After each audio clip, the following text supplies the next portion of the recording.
ধর্মনগরের delivery boy Prosenjit সরকারের মৃত্যুর ঘটনার রেশ কাটতে না কাটতেই রাজ্যে আবারও চাঞ্চল্যকর হামলার ঘটনা। ডিউটির বাইরে নাকি ক্ষমতার দাপট, ডেলিভারি বয়কে জুতো পেটানোর অভিযোগে বিএসএফ জওয়ান আটক।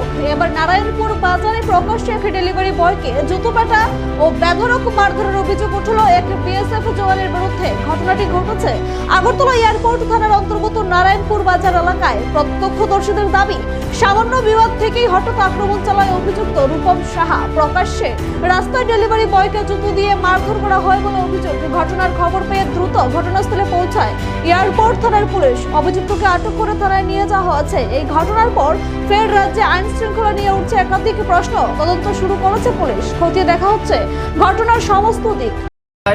তো আজকে দুপুরবেলা করা যাবে 12টা হইব। 12টার দিকে আমার একটা ঘটনা হয়েছে।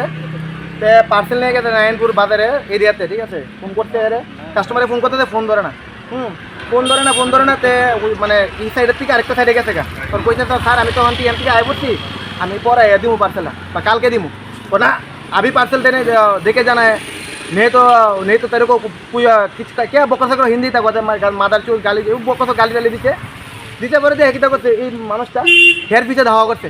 ধাওয়া করে নরসিং করে নারায়ণপুর বাজারে আইছে। আইয়া হেরে যেমনে পারছে হেরে এমনি চড়াইছে, গুসাইছে, প্লাস পাওয়ার থেকে জুতা গুল্লা কেমন সাহস, পাওয়ার থেকে জুতা গুল্লা হের মুখে গালে মাথাতে আঘাত করে গিয়া দেখেন। ডিফেন্সের লোক, হ্যাঁ তাই অথচ তাই একটা আইনের লোক, ডিফেন্সের লোক, আর্মি, হ্যাঁ বিএসএফ থাকি না, আর্মি থাকি জানি না, আর্মি তাই না কামটা কেমনে করলো গিয়া দেখেন যারে মারছে হের মাথাটা ফুলাই না, অবস্থা কি খারাপ। তা আমরা চাই আজকে আমরা কোনো ওসি সাহেবের কথা কইছি না, আমরা কথা কমু, কথা কইয়া বিষয়টা আমরা জানুম দেশবাসীরা। আসামির 24 ঘন্টার মধ্যে অ্যারেস্ট চাই। আসামি এখনই থানাতে আছে, এরা ঢাকাইছে, ঢাকায় আসামি থানা আছে, 24 ঘন্টার ভিতরে অ্যারেস্ট চাই। বাস আমরা কোনো কিছু না। এমন ঘটনা এমন করে প্রত্যেকটা আমরা চাই এই যে কাজটা করতে হের উপযুক্ত শাস্তি চাই, কঠোর থেকে কঠোর শাস্তি চাই, যাতে নেক্সট টাইম আর কেউ এমন করার আগে 10 বার চিন্তা করে।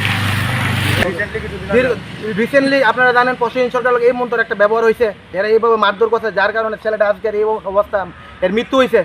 সেই পরিপ্রেক্ষিতে আজকে রেস্ট কাটতে না কাটতে আজকে 1 সপ্তাহের মধ্যে আরেকটা ঘটনা। কেন? হ্যাঁ তারও বাবা নাই, গরিব একটা ছেলে। হ্যাঁ সে যদি আজকে এই অপমানে এই যে নারায়ণপুর বাজারটার মধ্যে হেরে মারধর করছে পুরো বাজারের মধ্যে, সে যদি আজকে কোনো কিছু করে এর দায় কে নিব? এর দায় কে নিব?